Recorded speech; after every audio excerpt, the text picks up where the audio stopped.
Broadcasting live from the IRSMedic studios, it's Parental Advisory. Rachel today. We are live here at Parental Advisory, and today we're talking about identity theft. Now, when I looked up some stats online, I found an estimate of about $6 billion in losses every year, but you don't agree with that. Oh, God, no. That's not even close. The IRS admits to $20 billion a year losing now through identity thefts, and that's what it admits to. But there's a lot of things it doesn't admit to because it doesn't want to give the game plan away to how to rip them off and how to rip us off. And I would say, isn't it odd that we're doing a show, this is a tax podcast, and we're talking about identity theft. Mm-hmm. Wait, well, that doesn't make any sense, but it does make sense, and everybody knows it. Everyone knows the assumption underneath this all, because it all has to do with a Social Security number. Mm-hmm. But a Social Security number has nothing to do with your taxes. No. And when I looked up identity theft, it basically said it is really simple to do. You need your name, Social Security number. The thief files a phony income tax return, usually with a counterfeit W-2, and gets a large refund payment from the IRS. It seems like it shouldn't be that easy. Mm-hmm. And the IRS is under a few pressures. When they process a return, they need to process it quickly because that's what people call for. They're waiting for their money back. You know, it was all sort of set up.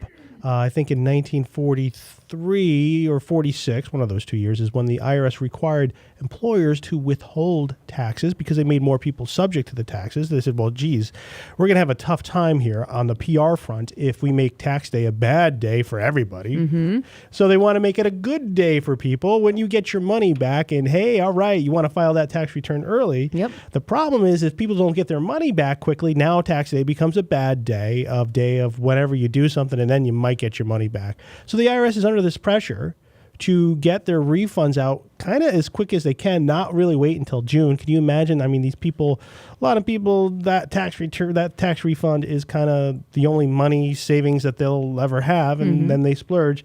So just imagine if it waited to June to verify the numbers. And so that is one of the pressures that the IRS has on getting this back to people quickly. And that's why they will process things without checking everything. And that's why it's so easy. And there's actually easier ways. I mean, if somebody had any sort of brains or criminal conspiracy, you could rip off a hell of a lot more than $1,000, $2,000, $3,000 refund. Yeah. But I think we'll talk about that later. But the Social Security number is it is strange, and people don't think about it. You put a Social Security number on an IRS form. Mm-hmm. How is that? That's Social Security. Right. That's not income tax. But everyone just sort of accepts it. They never even think about it. I actually went and looked at a 1939 tax return. Mm-hmm. Okay. Tax return, Social Security number was created in 1936. Okay. For the sole purpose of tracking the earnings histories of U.S. workers. The number was never intended to be as some sort of identification, but it has. Mm-hmm. It was never supposed to be. And when you look at the older tax returns, even a 1939 return that came after the Social Security Act, Chen, are you able to get that up on a screen share? I sent you that link what's funny is the IRS, all old tax returns online. They do. Yeah, which makes sense because if you don't file a tax return, the IRS does have forever to assess you a liability. So I suppose if you do owe money, from 1939, if that's the law, they at least should put it up there so it's accessible. There's really a practical limitation there. 1939, right? That was the year my dad was born, so that was a long time ago. So we have it up on the board. I know some people are listening audio only, but if we look on the upper right-hand side, there is a block that says, do not use these spaces, 1939. And then there's a few lines. It says, file code, okay, serial number, district, cashier stamp, cash, check, money order, first payment, okay? And that's all you go through there. As you go through the entire return, you look somewhere like, well, where is this Social Security requested? Where is it? Where do we find this? And there's no place on there that a Social Security number is required. So here it is, the IRS in 1939, before computerization or electronic computerization, able to process tax returns without having a Social Security number. 1939. So they were able to do that then, but now, you better put that. You need to put your social security number on there, otherwise We don't know who you are. We don't know. We're just sort of helpless here. So it's sort of a very, very strange sort of set of circumstances why this thing that has nothing to do with taxes is on a tax form that the IRS must have that didn't need before in order to process a tax return. And some of this, I'm going to say that a lot of things are dumped on the lap of the IRS. Social Security, there's those Social Security taxes that we talked about the other day that most people aren't thinking about. You should be filing a Social Security return and pay to the Social Security. But they're like, no, we don't want to be bothered. That's a lot of work. You know who could do that? The IRS. They love paperwork. They love that sort of thing. So why don't you give it to them, and we'll just be the good guys over here. Hey, we're the guys. We got to get your check here. And so it's a sort of a kind of a, I don't know. Is it a scummy thing? Do you think it's scummy? I was just thinking it's a little scummy. Okay, because that was a word that's coming through my mouth. Yeah. It's a little scummy that all these administrations, all these laws are passed, but yet the IRS is the one holding the bag to collect these taxes. And just like Medicare, that's not a federal income tax. That has nothing to do with the federal income tax. The IRS holding the bag. Oh, go to there. Yeah. They're the ones. Let them be the bad guys. And then there's the one that's coming into more prominence now is in 1970, the IRS, and we'll talk about this later because this is sort of the disaster of how things work. In 1970, the Bank Secrecy Act of 1970 put in an affirmative requirement on those who have a foreign bank account, if they total up to $10,000 or more, to report those to the U.S. Treasury, specifically the bank, people who administer banks. Okay, but guess who is in charge of administering this? Okay, banks. Financial Crimes Enforcement Network is the one who's supposed to be doing it because it was there to stop criminal actions. Okay, but guess who's actually in charge of administering it? The IRS. There you go. And it has nothing to do with federal income taxes. It's a completely different part of the code, of the U.S. Code. The income tax is Title 26. The Bank Secrecy Act is in Title 21. It's like, why don't we have the IRS administer everything? Oh, like healthcare. Ooh. So it's like that's one of the things the IRS is trying. Is everyone dumps the IRS? Oh, you could do it. It's just one more thing. Just do it. Don't worry about it. Right. So they're in charge of more and more and more, and it's all tied around your Social Security number because your FBAR, that Bank Secrecy Act of 1970 document, they ask you for your Social Security number. What? There's not even any earnings. That has nothing to do with you make money. You don't even need a federal, even if you have no filing requirement, there doesn't need a Social Security number. There's no self-employment tax due, as we talked on the other day, on investment income. Why the hell do they need this? And you know what? I think you brought up a good point when you said if you happen to forget and leave it off, your filing, they're going to find you anyway. Yeah, for some reason they're going to be able to do that. And I think before our break, I want to mention something that you said, and the first thing you said, that you could file a fraudulent W-2 and then claim a refund. Yep. Okay. We've seen this a few times. People call us that have identity theft, and we'll pull the we found one where the person had no idea their identity was stolen. We were just preparing their tax return, and they couldn't find their W-2, so what we did is we requested their wage and their wage and income statement from the IRS, their transcript, to see what was filed against them. Yep. And so we went ahead and we looked at it and we said, wait, this is something about Bloomington, Indiana. And they were from right in Connecticut. We're like, did you have a job in Bloomington, Indiana? And they said no. And I'm like, well, that's really strange. And now I remember they did file their return with just their Connecticut information. And then we just pulled to make sure we verified their return was correct. And that's just sort of our standard operating procedure to make sure there's not going to be an audit coming down the road. We're like, hey, making sure everything matches up. Yep. And we say, wait a second, you didn't include all your income. They're like, yeah, we did. Okay. And then the IRS says, what's this Bloomington, Indiana? We have nothing. We have no idea. Client says, we have no idea what it's about. And then we call the IRS to say, hey, look, it looks like there's somebody who stole their ID. We did the whole identity theft affidavit and all that. And then we said, well, that's funny because the IRS has a standard underreporting. If you leave something off of a tax return, a 1099 or W-2, a CP 2000 comes out and generated pretty quickly, comes out to say, hey, you forgot something, buddy. Did you forgot to put this on the return? Do you agree or disagree? That notice was not even sent. The IRS, and we talked to them like, well, you didn't even send a CP 2000 to agree or disagree. So why didn't you not even send it? Right. They said, well, we knew it was bullshit. Are you serious? Yeah, they said we knew it was BS to begin with because it was from a completely different place that this person had nothing to do with. And they're like, well, it had their social security number. Yeah, but we kind of knew. And so their own system will disregard something with a social security number. Oh, my God. Their own system did the right thing. Right. Even though it shouldn't have done the right thing because, well, it's necessary to have your social security number. If you don't, the IRS is just not going to know who you are. Right. Oh, good Lord. Yeah. And it gets scarier and scarier. Right. So what I want to talk about after the break is how are thieves getting this information? How do hacking happen? How does hacking happen? Data breaching, how does that actually happen? So we'll talk about that right after the break. Claudine, would you believe that there is always going to be somebody who charges less than IRSMedic, the law offices of Parent, and Wynn? I guess, but isn't it important that the problem be fixed once and be done correctly? How about having your filings done as accurately and completely as possible? Isn't it important that we anticipate the wrong things the IRS may do and have an action plan in place to fix them? Do you want to feel emotionally secure throughout the whole process? Do you want to ensure that you aren't billed for communicating with us? Is it important that you can exchange documents securely with your law firm? Is it important to you that your tax filings not be blown up years down the road when the IRS discovers sloppy mistakes? Do you want a law firm that will anticipate the mistakes you might make and educate you on how to avoid having an IRS problem ever again? Do you want someone that's on your side? Do you want someone who will treat you with respect and know that we are with you till the end? Is it important to know that any legal work is guaranteed and warranted? Is it important to know that we give a shit?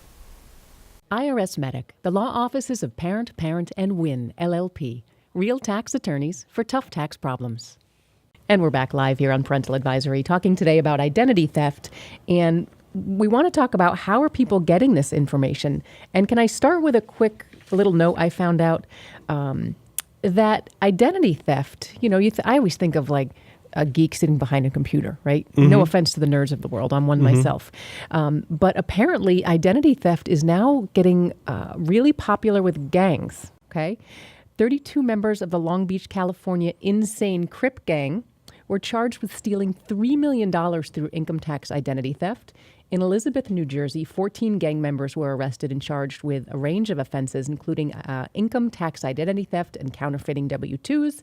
And this past spring, a Florida grand jury indicted 23 members of the Latin Kings gang on various charges, including identity theft, which they're accused of doing in at least 39 states. So we've got the Insane Crip Gang and the Latin Kings filing fake W-2s. Like, I just thought they rode their motorcycles around. I didn't know. Beat people up. And I would say, if I was going to give advice on how to break the law of things to do and not do, I would say this is a much better scam than robbing banks. Go rob a bank, maybe you get 15 grand in cash, but okay, let's look at your exposure. Armed robbery, conspiracy. If anyone gets hurt, you got a felony murder charge. Let's say that the guard goes and there's a guard or a citizen with a concealed carry goes to shoot the robber, ends up hitting somebody else.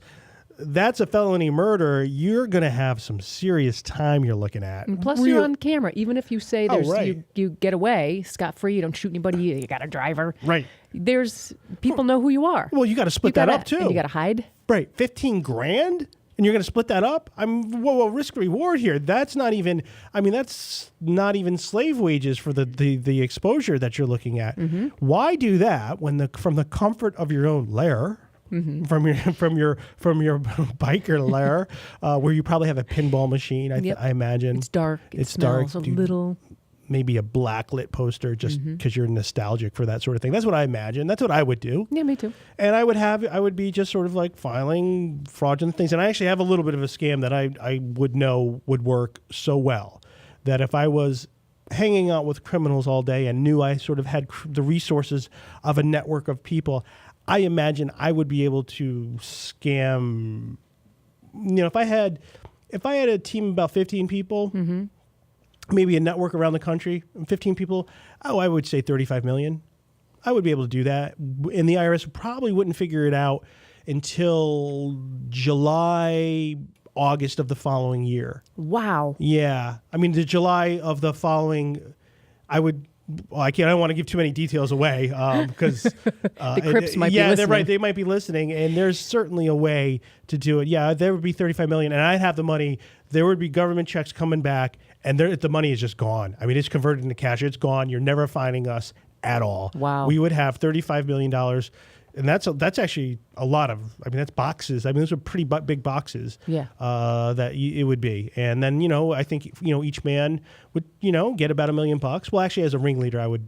Yeah. I would take the lion's share, 10 million. Yep. Then the rest I would split up as I would see fit. Wow. Not that I've given this any thought.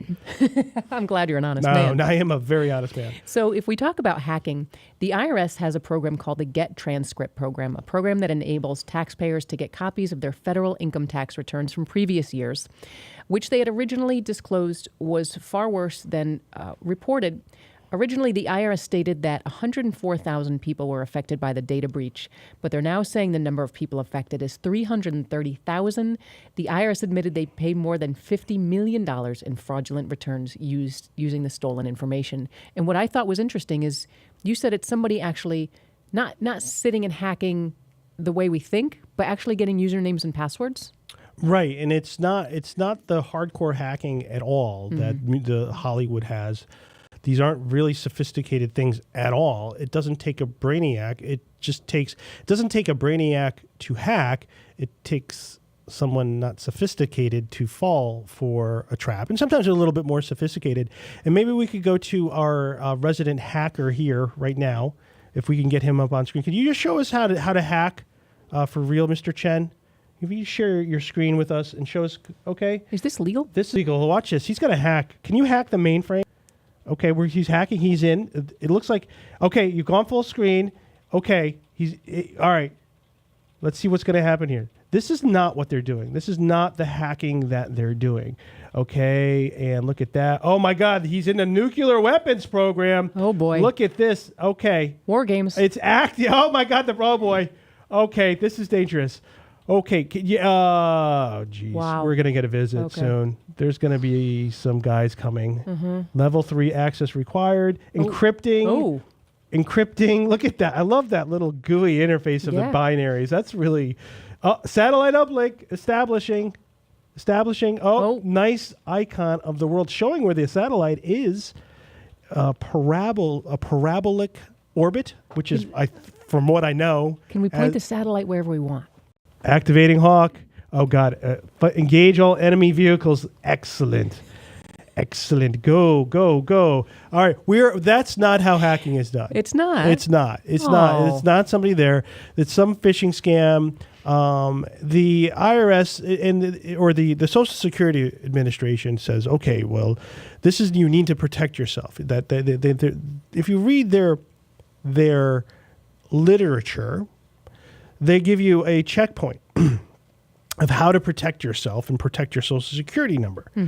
Okay, they say, okay, and their first one is like, okay, this is how they do it. They'll steal wallets, purses, or your mail, bank credit card statements, pre-approved credit offers, new checks, and tax information. They'll steal that. So, okay, that's something you have control over, right? So be sure you don't make it a little secure. Also, they could steal personal information you have to an unsecured site on the internet, from business or personal records at work, or information in your home. I actually can't think of one unsecured site I have anything on. Maybe there's Alpine Zone Forum. There's a forum that I signed up for in 2001. They have my email address, and that's about it. And I don't know if I don't really. Usually don't put credit card information on any unsecure sites. They didn't really. I don't know when that happened. Like, why would you do that? Also, rummaging through your trash, the trash of businesses and public trash dumps for personal data. Okay, that's something you have to secure. You could shred your stuff. Oh yeah. Okay, so and then they also say, watch out for someone posting his phone or email, someone who legitimately needs information about you, such as there's a landlord. So those are your phishing scams. You have control over that. Okay, then just sort of as an afterthought, their last one is like, oh, also people might take your data from buying personal information from inside sources. For example, an identity theft may pay a store employee for information about you that appears on an application for goods, services, or credit. Okay. There's a lot of that I could see happening pretty easily. Yeah. And it's like, but that's not the one you have control over. Mm-hmm. So they're saying like, yeah, just don't be a victim. Don't get victimized. Now, they also left one of them off of there. Mm-hmm. And I was telling you this, and you didn't believe me. I didn't. And I I'm said, sorry. I will be able to get a Social Security name. I'll be able to get a name, address, Social Security name in less than 5 minutes. And I won't need to do one criminal thing at all. Actually, it might be criminal because if I had a bad intent, it would be criminal. But I don't, because I won't share it. Mm-hmm. But what I did is I went over. Our office is very close to our town hall here in beautiful Wallingford, Connecticut. Mm-hmm. And I went to the town clerk's office, and I went to the first volume and page number, a random one. I just said I grabbed volume. Well, I don't even want to say that. Let's just say I grabbed one volume. Mm-hmm. And I have it right here. I think I could hold it up backwards. I don't know. How do I prove I have it without giving any information? Our camera probably can't pick that up, can it? You know what? What if it can? I'll back you up. Okay, it's true, folks. just say it's there. Okay, so I have it. I have someone's Social Security number. This is, and actually, the IRS sent this to our town clerk's office because someone's release was given a release of a federal tax lien. This individual owed $3,564.92 that they paid off. Mm-hmm. And so the IRS wanted the world to know, hey, don't worry about this guy. He paid us off 100%. And there, I can tell you this individual was born in Connecticut. Mm-hmm. The identifying information starts with a 049. So he was born in Connecticut. And that is what's right there. And if you go through land records, there's a lot of tax liens, tax releases, full Social Security number right there for anyone to grab. And what did the town clerk, or the employee say to you? Why is that information there? The town clerk said that there was money, there was a budget to go back and white out and remove Social Security numbers, but the IRS didn't feel like paying for everything. And the amount of time, the amount of liens filed, and here's one file for $3,564.92. Mm-hmm. By the way, I did see one in the land records for $49, $50. Wow. It was $40 because I asked the town clerk. Yep. I said, does the IRS have to pay to record these? It's like, oh yeah, they have to pay us. And at the time it was $53 to file that the IRS had to pay. I said, so the IRS had to pay $53 to file this tax lien for $40. She said, yes. I said, what if this person pays this? What will they do? Like, will they have to pay the other $53 to file a certificate? Yes. I said, okay, so that's $160 to collect $40. She's like, yes. Oh okay. my God. So that's just sort of some of the nonsense that goes on. And now the IRS is actually, there is some better thresholds on liens than they were. They did adjust that. Maybe they read my blog article I wrote on it. That's what I like to think. I'm like, guys, what are you doing here? This is just incredibly stupid. We're going to need more whiteout. So now their solution, right? So yeah. Sounds so stupid. So now their solution, the IRS, when they file a federal tax lien in the public records for the world to see with your name and address, they just X out those first 5 digits, leaving the last 4. Which is so stupid. Which is, hey, can you confirm your date of birth and last 4 of your social? Last 4 of your social. I sure can. XX. I mean, what I meant to say was, 999. So just incredibly stupid. I mean, you're giving it away. It's not. I mean, where does the taxpayer? Where is someone allowed to protect themselves? And throughout any of this, you demand people have a Social Security number. You demand that they put it on a tax return. You demand, and then if they don't pay it, well, I'm going to make it public record. Well, only the last 4. And the fact is somebody still has, I mean, this is incredibly vulnerable information to put out on anybody that somebody owes the IRS money. Because guess what? Boy, you know what I'd do? I'd get that tax lien list and then start making some calls. Hey, this is Mr. Steve from the IRS, you owe us money, and if you don't pay me by credit card right now, I know that you owe us for tax years Wow. this, for tax form this. I know that this, and can you confirm the last 4 of your social? Okay, that's what we have here. You're giving away scammers great information, not just ID thefts, but scammers. Yes. And guess what they're doing? Exactly what I'm talking about. People are getting tax liens, and they're breaking the law by misusing it. Duh. Wow, that stopped them.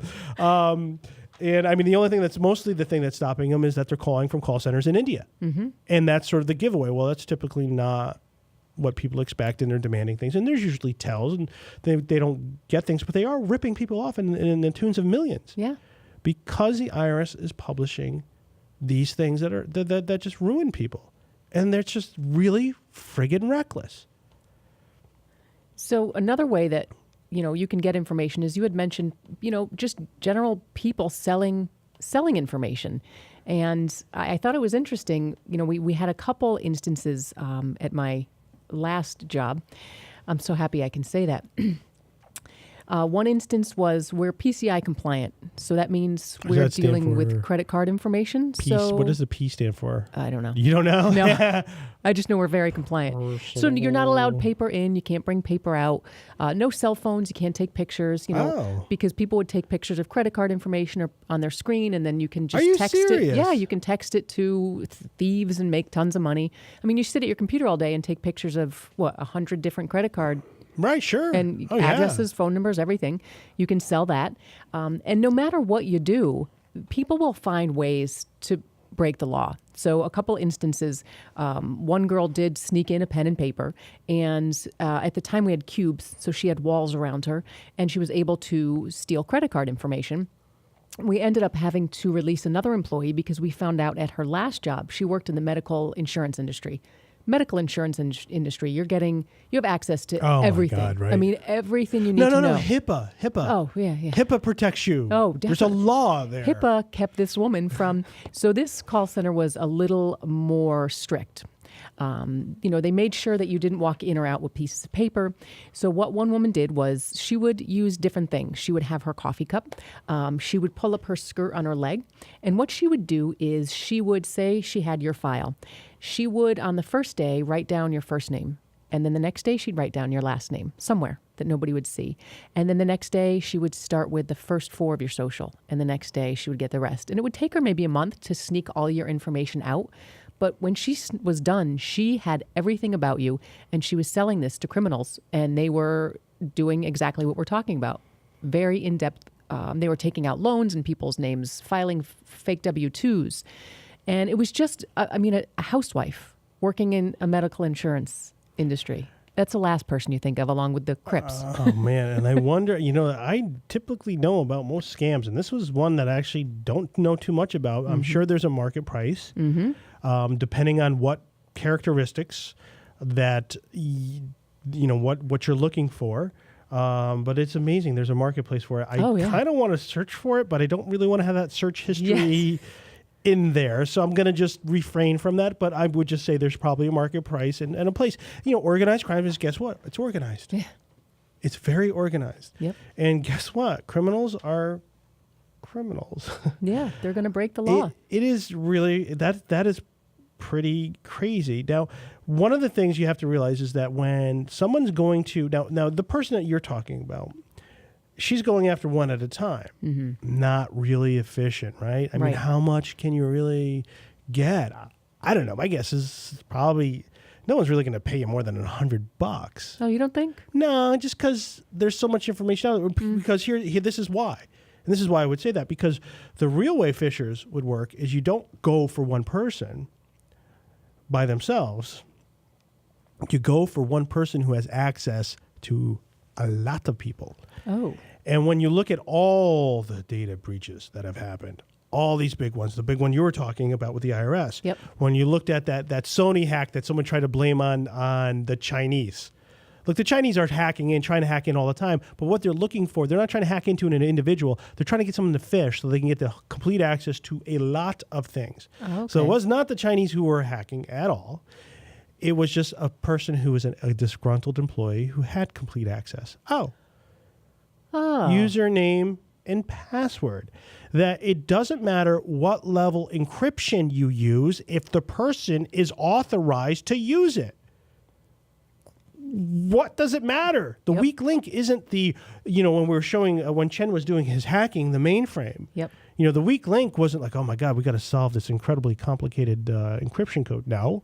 We'll just use username. Okay, password. Okay, good. There it is. We're in. So that's really the issue. And it's not that the problem with the Social Security card. As I was saying in an earlier part in the segment, that the problem is that it's out of control. That you don't have control. Someone at the IRS has credentials to access your Social Security number, date of birth, and your address, and some very personal information. Mm-hmm.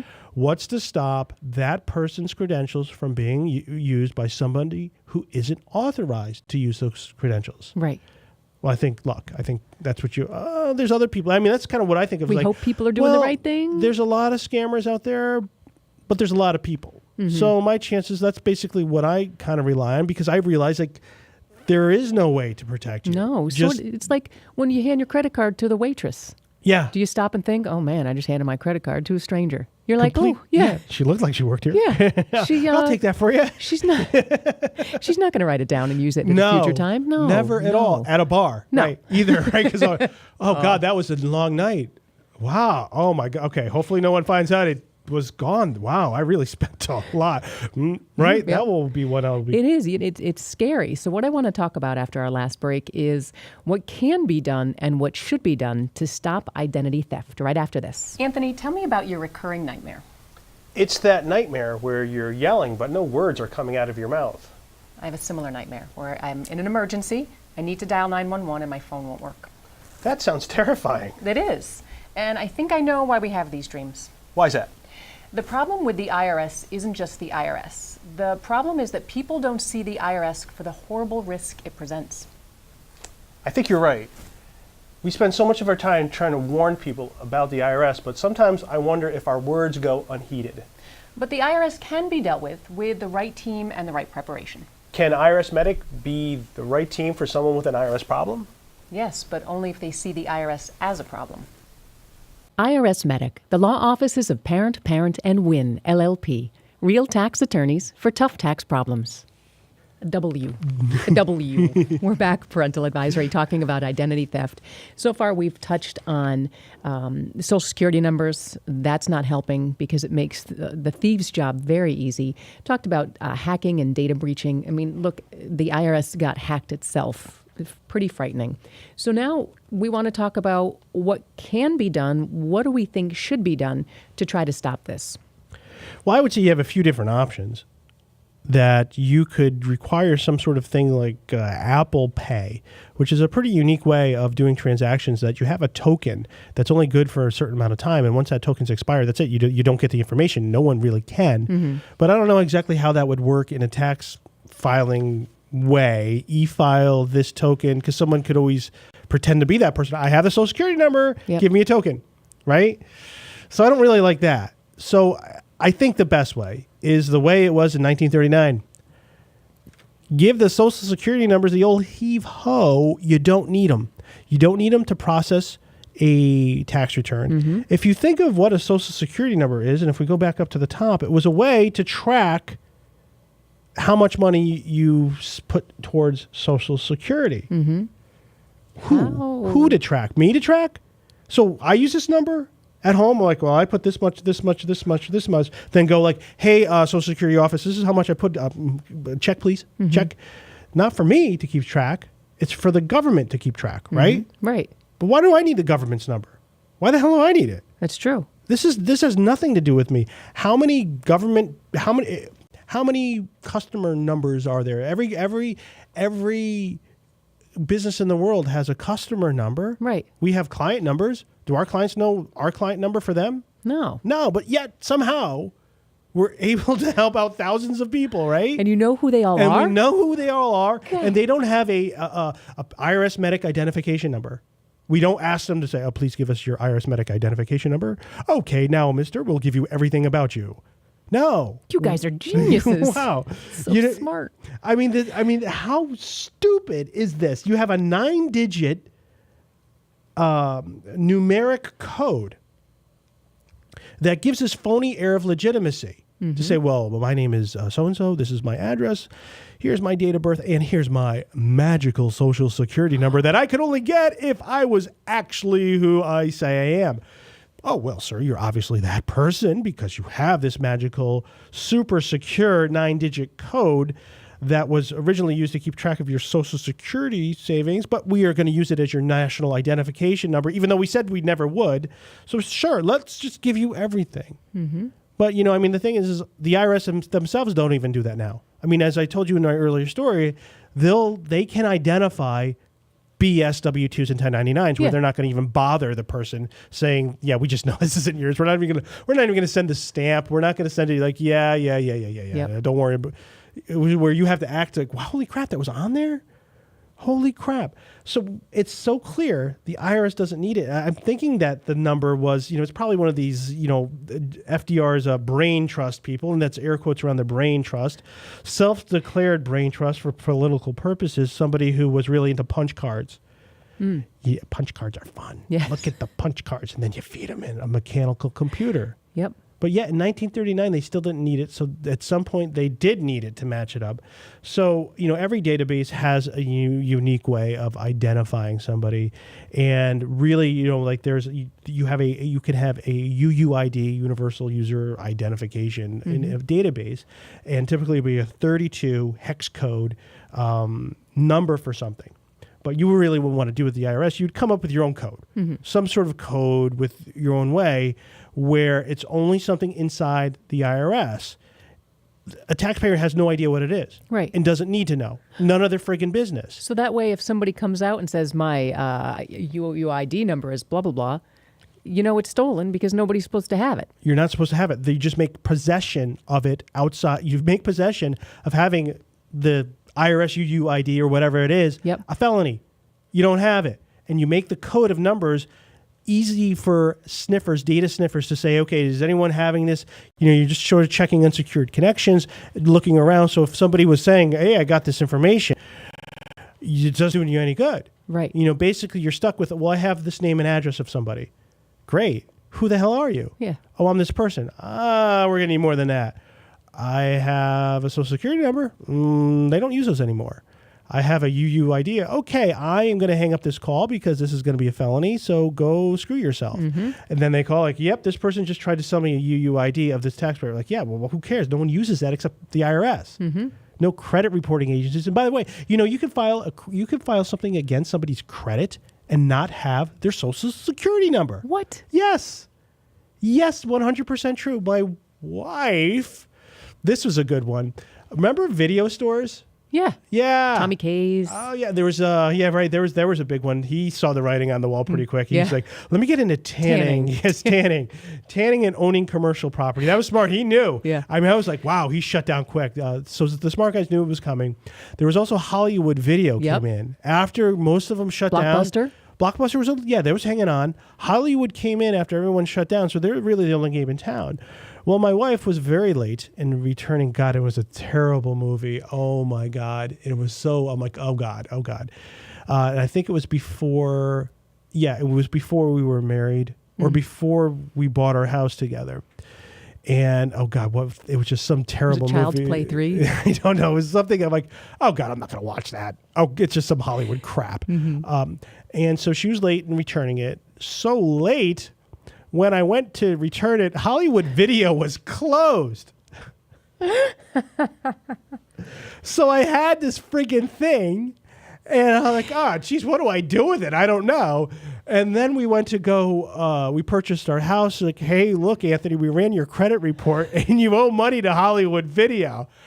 Shut up. I never gave these guys anything except like my name and address. Yeah. I never gave them my social security number, but there it is. Like, you got to pay the $88 for this stupid movie. I'm like, when I'll remember it later. Or you can't have your house. It's Grease 2 or something, right? Like, oh God, you won't. Like, oh, I just so mad about it. So it's something that even the credit reporting agencies don't need to run your credit. They just match it up like, yep, that looks like the guy. Send the notice out. If he disputes it, give him a chance. Wherever they sent it to was probably an old address of mine, but then they know when you move, your credit, they know when you move. So, yeah, that's the guy. They go by name and address. That's how they track you across. No social security number needed. They don't need it. So who the hell needs it? Except ID thieves, they like it. Yeah, and I think what we've realized too is, there's things you can do to keep yourself safe. Obviously, make sure you're on secure websites. Shred any important documents. I literally last week I go through my files, and anything that has important information that I need to get rid of, I put in the fireplace. Little things. Make sure your car is locked. Make sure you're getting your mail. Little things you can do. But, it is a little scary that when it comes to the hacking and the phishing, not a ton you can do to protect yourself. Not a lot you can do to protect yourself from someone else's incompetence. Right. That's what you can't do. You can do your own things. And, the best system. And, we have, I'm not going to brag about our encryption level here at the law firm. That attracts attention. But I would say this, that our chief of IT is on the computer at 4 a.m. in the morning, going over the logs about seeing who has been trying to access our system. Yep. And it's that human eye to say, wait a second, something looks odd. Now, we have people from all around the world, so, an IP address from China, well, it may or may not be legitimate, so you just can't do an IP sys, but you just say, well, what were they doing? Oh, they were uploading documents. Okay. Oh, they're hammering away with a brute force attack. Like, oh, okay, we're going to block that IP and keep an eye out for that. And so you always need that human look to say something's out of the ordinary here. Somebody got something. What's going on? And I think it's acting quickly once it does happen. Now, you can request an alternative social security number if you have been the victim of identity theft. But guess what? What? Guess who uses that? Who? Social Security. The IRS doesn't. Oh. They still use your old one. Yeah. All right, so I think the last thing we can do is when you become president and propose your awesome tax plan, part of the plan, bullet point, will be get rid of Social Security numbers. That is correct. All right, when we take over the world. Monday, we've got a great show coming up. We have a guest. I love when we have guests. Oh, yeah. We have an IRSMedic alumni. Yep. Great guy. He is now practicing tax law in Brookfield, Connecticut, so sort of on the other part of the state. So he's kind enough. He's agreed to come on in and talk to us about one of his favorite topics and one of mine. And he's had much success here at our firm with this, and he's doing some great success with it now. It's something called innocent spouse. Now we did, we did, and I think we said, we teased it in some earlier episode. Yep. But it's really when you are not the one you file joint, and you're not the one responsible for the tax, but rather your spouse. And I did mention that the most exciting thing about it is you actually don't need to be divorced in order to take advantage of it, which sort of shocks people. But it's possible. All right, so we're going to talk to Attorney Tom Groth on Monday. It's growth. Growth. Oh, growth, yeah. Thank you. Yeah, we've talked to him about maybe adding the W. Okay. But he's just, he's a man of integrity. He is. He feels that would be, So that'll be Monday, 11:30, right here at Parental Advisory. So tune in and learn about some awesome tax facts. Thanks for listening to Parental Advisory. Thanks for joining Parental Advisory, hosted by Anthony Parent, produced by Claudine Gindel, that's me, engineered by Chris Chen.